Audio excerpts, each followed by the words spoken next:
Bali pong itatanong kay katanungan po nung kuya ko, si Kuya Ber po. Pinatatanong po. Sige. Totoo po ba ang sinabi ng mga Katoliko na ang Papa sa Roma ang pinagsalinan ng mga apostol sa banal na salita ng Diyos at sa sinabi ni Kristo kay Pedro na dito sa batong ito itatayo ko ang aking templo at yun daw ang simbahang Katoliko?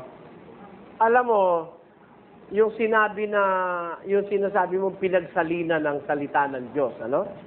Na, alam Panginoon sa Kristo? Pinagsalina ka mo? Apo. Ang pinagsalina ng salita ng Diyos, kung Biblia pag-uusapan, si San Pablo.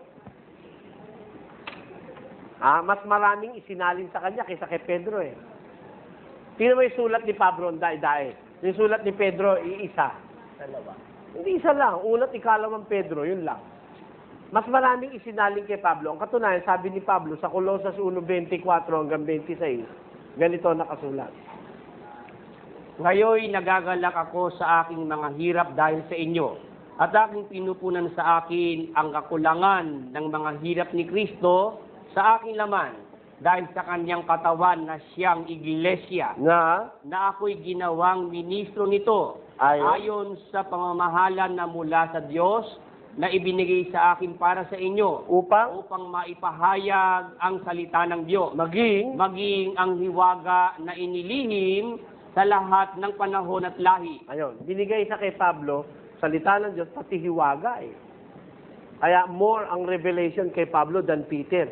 Inaamin naman ni Pedro yun. Pakinggan mo sabi ni Pedro.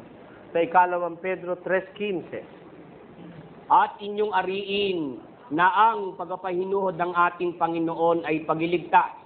Nagaya rin naman ni Pablo na ating minamahal na kapatid na ayon sa karunungang ibinigay sa kanya ay sinulatan kayo. Gayon din naman sa lahat ng kanyang mga sulat na dooy sinasalita ang mga bagay na ito, na dooy may ilang bagay na mahirap unawain. Kita mo, pati si Pedro kumikilala sa kataasan ng pagkaano ni Pablo. Kasi ayon ang wika sa karunungang ibinigay sa kanya, sabi ni Pedro sa mga kapatid, sinulatan kayo ng kapatid na si Pablo, na sa kanyang mga sulat may mga salitang mahirap unawain.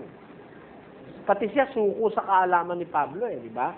Kaya, more ang ipinagtiwala ng Diyos kay San Pablo kaysa kay San Pedro. Ang katunayan niyan, nasa 15 ng unang Korinto, kapatid na Will. Versikulo 9, patuloy sa 10. Basa. Ako nga ang pinakamaliit sa mga apostol, at hindi ako karapat-dapat na tawaging apostol, sapagkat pinag-usig ko ang iglesia ng Diyos. Ngunit, tatapos sa pamamagitan ng biyaya ng Diyos, ako ngay ako. At ang kanyang biyaya na ibinigay sa akin ay hindi nawawalan ng kabuluhan. Bagkus ako'y malabis na nagpagal kaysa kanilang lahat. Kita mo, nilahat niya na yung mga apostol. Malabis ako nagpagal kaysa kanilang lahat. Kasi, mas malaki ang revelation dumating sa kanya. Kaya, sa revelation, sa mysteries, mas maraming natanggap si Paul. Kung ang direction ng claim ng Catholic Church is through Peter,